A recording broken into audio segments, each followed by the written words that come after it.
Hi everyone. Today we are going to study about collections. Welcome to the channel. So in the previous videos we have been creating an app called Payslip Management. We have created a model driven app for the same. We have created a Canvas app and both the videos are on the channel. You guys can watch it. So I'm going to edit the same app. So first we're going to look at what collections mean.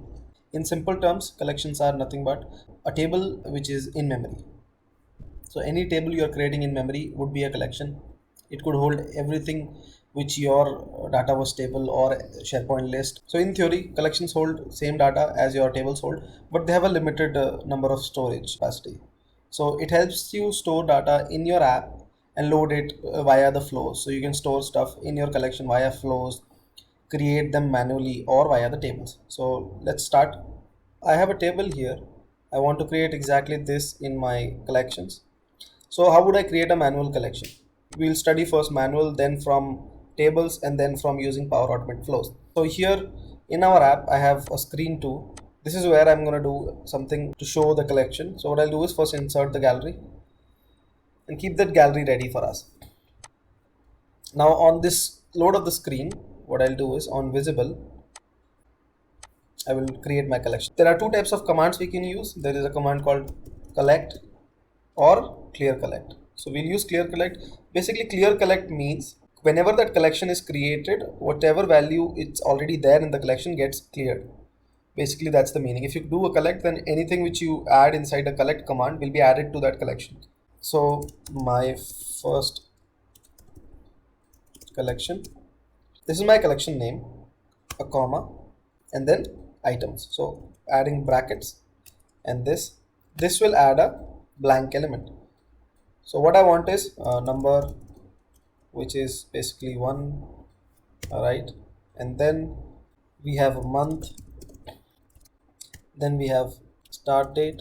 We will write it like date inside that 2023,01. This is a date. Then favorite is false. This is going to be a string. So yeah, so we have 3 different data types here. Now we have one which is a number, and February is a string. This is date time. You can add date or date time, and this is a boolean value. Similarly, we want to add in more elements. So what I'm going to do is I'm just going to copy paste this.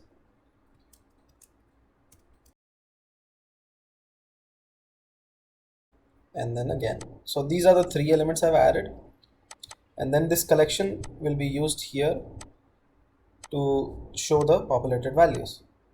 So now I'm going to edit this gallery a little. And once I come back from the screen, you can see that it's showing it. But we'll edit the fields which are visible. So what we'll do is we'll show the number, favorite, and then the month, and we will add in one element more. Select the first row, insert a text label, and this will be our date. All right. So this is how you create a manual collection. We don't always create manual collections like this. We usually add elements to a collection. So before doing that, let's go and understand how can we create a collection from a table itself. So you want to get the table inside a collection, all the table elements. So like in the first video which we discussed for Canvas app, we had this table, right? Employees table, and its active view was put it inside the gallery. So what we can do is we can use a collection instead here. So what I will do is I will just go to the other screen, copy this gallery and paste it again. And then instead of my collection, what we will do is first let's just remove everything. We don't have anything. Now I want to remove this collection. Now I want the employees table to be added as a collection. So on visible again, after writing this code, we will add a new collection, employee list. So we will add a new collection, employee list, and it will come from employees.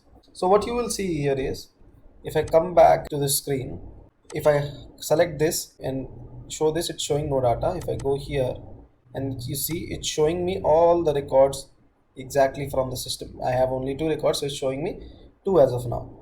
So that's how you can add in a table from your system wherever you are fetching it from. Currently we are doing from dataverse. That's why it is like that. So we'll make it employee list.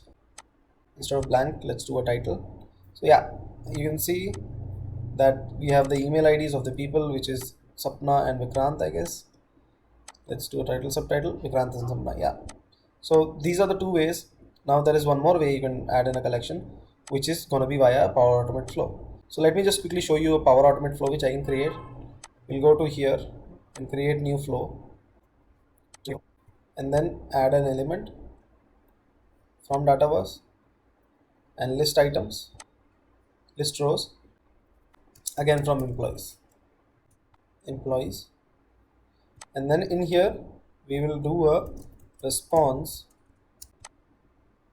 and in this response we will send a value which is list of items, and then save it, and then we're gonna edit the name of the flow first.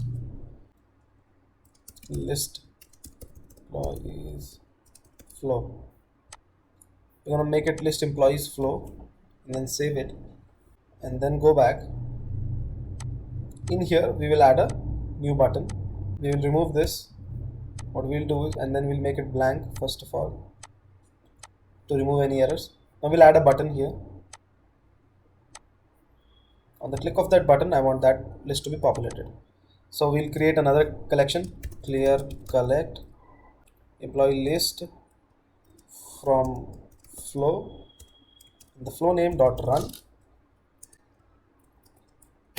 Now I will just copy this name, put it here, and then make it as title, or let's do title subtitle. Let's click this button and wait for a while. The flow is running. On the top you can see there is a bar, which two lines which go, that shows you the flow is running or not.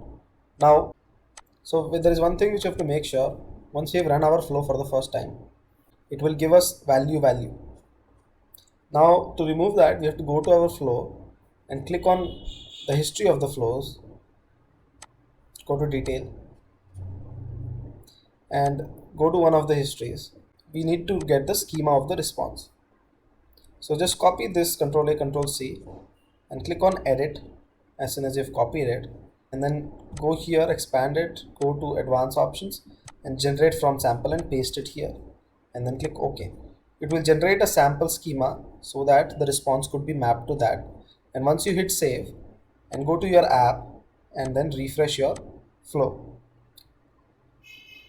in this manner you will be able to get the actual values from the flow. Then I'm just playing this app, click on button, it has run. Let's go to our gallery, click from here to title subtitle.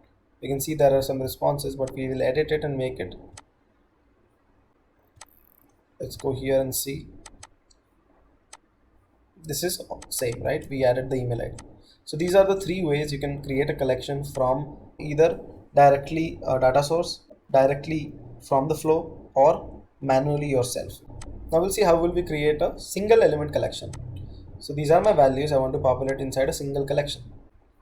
I'm just going to add a new screen, which is again going to be blank.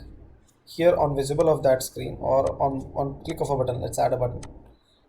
On click of this button, I want to create a collection. Again, the command is clear collect. So this will be single element,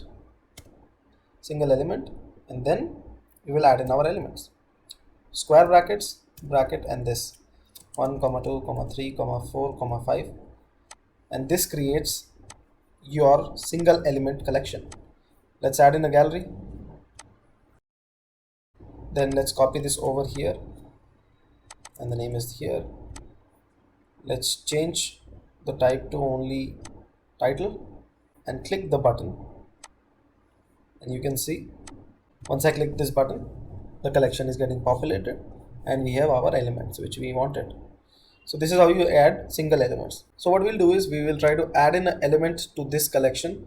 For that, instead of from the visible property of the page, we will remove the code from here and add it in a button, so that will be easier to manipulate.